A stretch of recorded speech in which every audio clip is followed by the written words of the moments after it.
He pointed his telescope at the sky, and in doing so, he defied the most powerful institution on Earth. This is the story of how one man, Galileo Galilei, risked everything for a truth that would change our understanding of the universe forever. Imagine it's the early 1600s. For centuries, everyone believed that the Earth was the center of everything.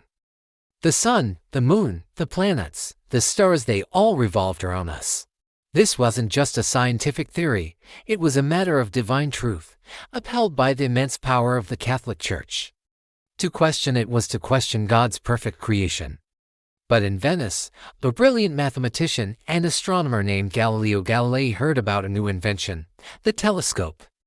While others saw it as a toy or a tool for sailors, Galileo saw a key to unlock the secrets of the heavens. He didn't just buy one, he built his own, far more powerful than any other in existence. And in the year 1609, he did something revolutionary. He turned it towards the night sky. What he saw was astonishing. He looked at Jupiter and discovered 4 tiny points of light dancing around it. Night after night, he tracked them. They weren't stars, they were moons orbiting another planet. This was a bombshell. If everything was supposed to orbit the Earth, what were these moons doing orbiting Jupiter? The old model was starting to crack. Then, he turned his telescope to Venus. According to the Earth-centered model, Venus should always appear as a crescent. But Galileo observed something different. He saw Venus go through a full set of phases, just like our moon, from a thin sliver to a full, bright disk. There was only one way this could be possible, if Venus was orbiting the Sun, not the Earth.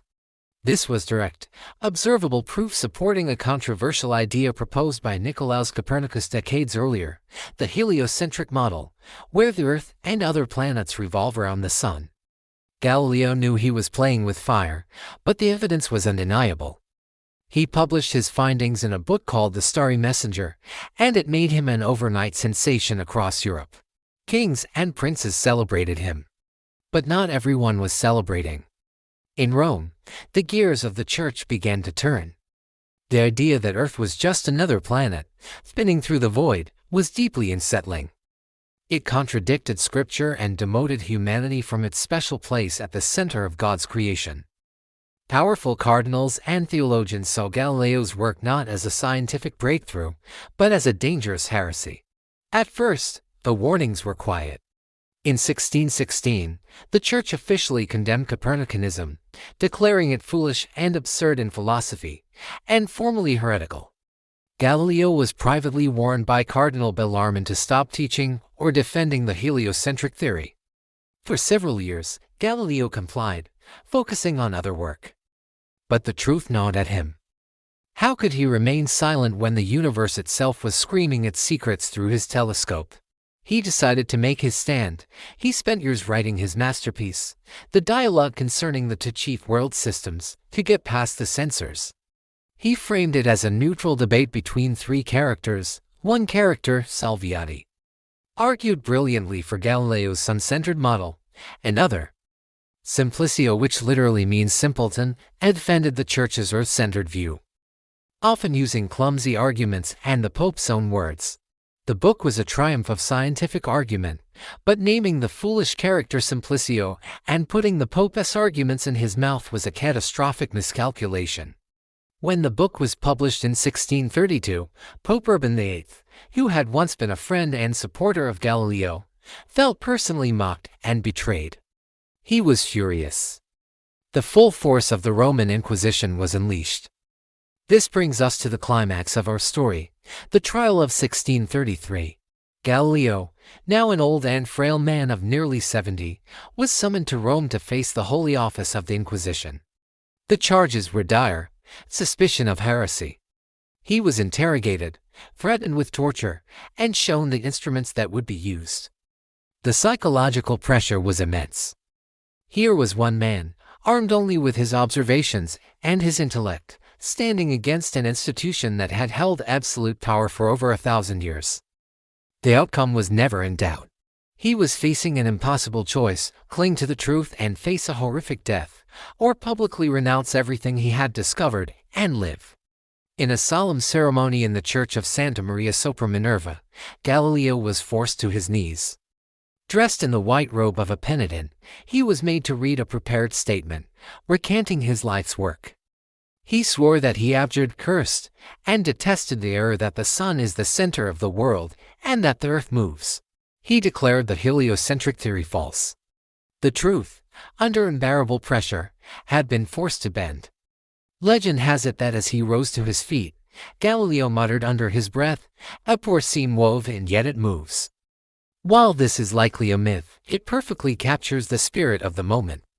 He may have been forced to deny the truth with his words, but in his heart, and in reality, the earth continued its silent, unstoppable journey around the sun. Galileo was sentenced to house arrest for the rest of his life. He was a prisoner in his own home, forbidden from publishing or even discussing his forbidden ideas. For many, this would have been the end. But for Galileo, it was not. Even under confinement, blind in his old age from years of staring at the sun and stars, his brilliant mind could not be imprisoned. He secretly continued his work. He would dictate his final and perhaps greatest book, To New Sciences, to his students. The manuscript had to be smuggled out of Italy and was published in Holland, far from the reach of the Inquisition. This book laid the groundwork for the modern science of mechanics, influencing Isaac Newton and countless others. Even in defeat, Galileo laid the foundation for the future. He died in 1642, still under house arrest. For a time, it seemed as if the church had won. But you cannot imprison an idea. You cannot place the truth under house arrest. Over the following decades and centuries, more and more evidence mounted. New telescopes, new calculations, and new discoveries by scientists like Newton confirmed everything Galileo had seen and more. Eventually, the church itself had to concede. It took a very long time, but in 1992, over 350 years after his trial, Pope John Paul II formally acknowledged that the church had erred in condemning Galileo. The truth, which had been bent and suppressed, had finally and completely sprung back. Galileo's story is more than just a chapter in a science textbook. It's a powerful human drama about courage, conviction, and the relentless pursuit of knowledge. It teaches us a timeless lesson: truth may bend under pressure, but it never breaks. It can be silenced for a time, but it cannot be extinguished. It will always, eventually, find its way into the light. Thank you so much for watching. Galileo's struggle reminds us of the importance of questioning what we are told and seeking evidence for ourselves. If you found this story as inspiring as I do, please hit that like button, subscribe to the channel, and ring the bell so you don't miss our next journey into history. See you next time.